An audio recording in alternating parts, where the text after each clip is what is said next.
Welcome back, America. I'm Hugh Hewitt. I'm almost at 50% of my voice back after laryngitis. I'm going to try and save it as much as possible by making my next guest, Bethany Mandel, talk as much as possible. Bethany, good to see you. My first ask is I always mention the Mom Wars at the end of our segment, and I usually rush through what it is and how people can order it, themomwars.substack.com. Would you take a minute to sell hard? Because people should be reading the Mom Wars. Thank you. So the Mom Wars is a podcast and a Substack. You can find both at themomwars.substack.com, or you can go to any of your podcasting apps. And I started with Cara Kennedy because it felt like there was a lot of parenting commentary out there that was very doomer, very dark and dire, and a lot of the content out there is the wine moms, the moms who are hiding in closets drinking themselves into a stupor. And then there's the commentary from the people without children who belittle the idea of having children and try to diminish the appeal of it. And so Cara Kennedy and Cara is a young mom. She is pregnant with her second. Her first is just still a toddler. We wanted to give an alternate view of motherhood that was positive, that was realistic, and that spoke to conservative moms in particular, because there's not really anyone out there who's writing with that voice in mind, in my opinion. I agree. And I really would like young women who are thinking about or who have become moms to spend the money to get the momwars.substack.com so you get good commentary on being a mom, happy commentary. I'm just talking to Arthur Brooks about his book, The Happiness Files, and we're old dads, and we loved it. And I get to talk to my daughter a lot, and talking to you and Mary Catherine today is like talking to my daughter, and she loves it. And I just think there's so much doom writing out there, and that's why the momwars.substack.com is important for people. Go and subscribe. Now I have to turn gloomy on you, Bethany. I have a column coming out tomorrow for Fox in which you and Seth are mentioned, by the way. Just a little forewarned. Forewarned is forearmed. And I wrote it after reading the crosstabs of the Mamdani electorate. Voters aged 18 to 29 voted for Mamdani 78% over the other two candidates. Voters in the next demo, 30 to 44, went by two-thirds for Mamdani. So that means basically 75% of the electorate under the age of 44 voted for Mamdani. Why? Why? I mean, I too want free stuff. What's the saying when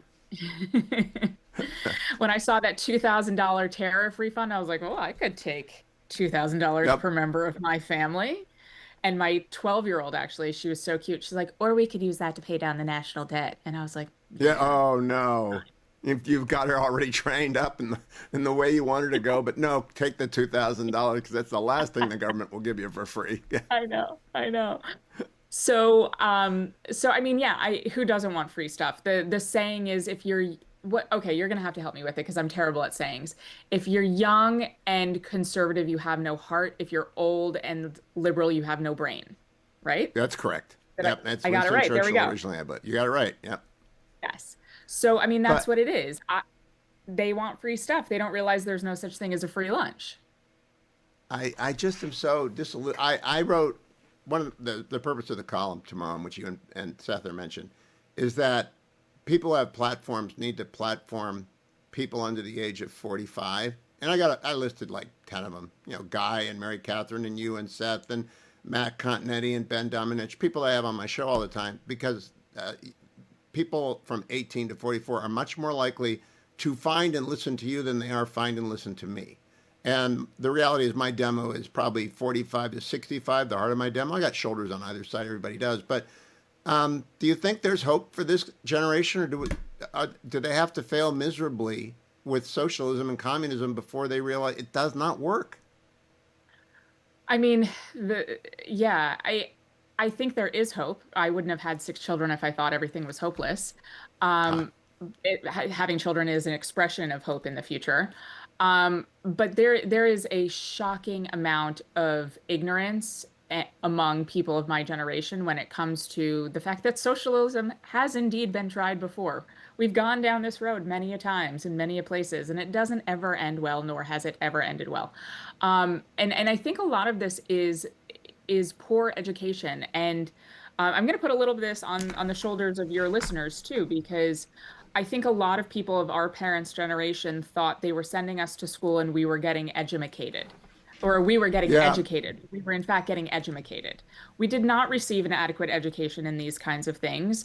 Some of us learned how to do math and reading sufficiently. Our children are not learning that in school sufficiently. But all of these life lessons are not ever being imparted to children. And I think a lot of parents of our parents' generation kind of figured it would happen by default, and they could sort of sit back and by osmosis their kids would learn things.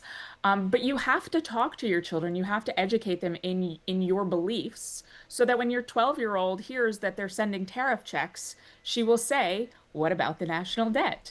That doesn't Yep. happen by accident. You have to have these conversations with your kids. Do you also think the decline in traditional religion has something to do with the rise in the belief of socialism, which is itself sort of a Marxist god? It's a belief system, and Yeah. if you're committed to a belief system, you go all in. Yeah.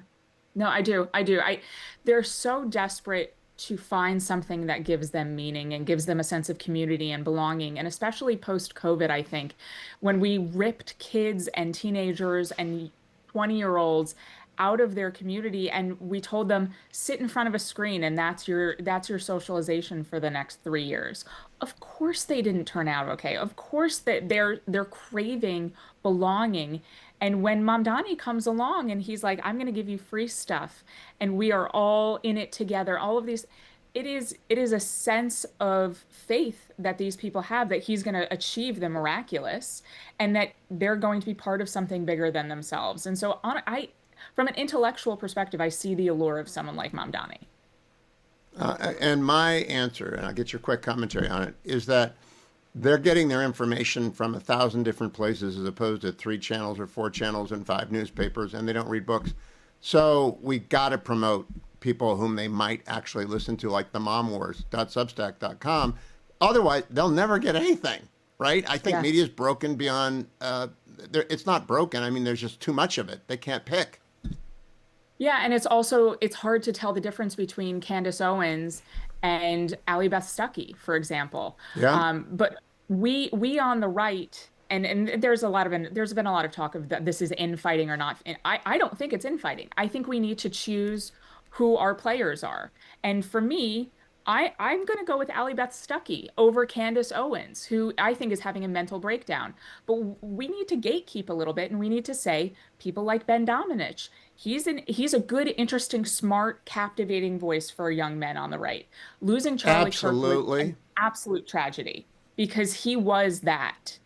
Yeah. And so we need to be promoting the good ones, and you do that every day on your show. But I mean, we need to see that en masse. And we need a lot. And by the way, I think it works. I think it's great for ratings. I think people, when I heard the Wall Street Journal had nabbed Matt Continetti, I said, boy, Paul Gigot is on top of it. He's very much on top of it. But we'll keep doing it. We're going to do it by encouraging everyone right now. Go over to themomwars.substack.com, themomwars.substack.com, and subscribe to Bethany and Curry. I'll be right back on The Hugh Hewitt Show. Portions of The Hugh Hewitt Show are sponsored in part by the American Legislative Exchange Council.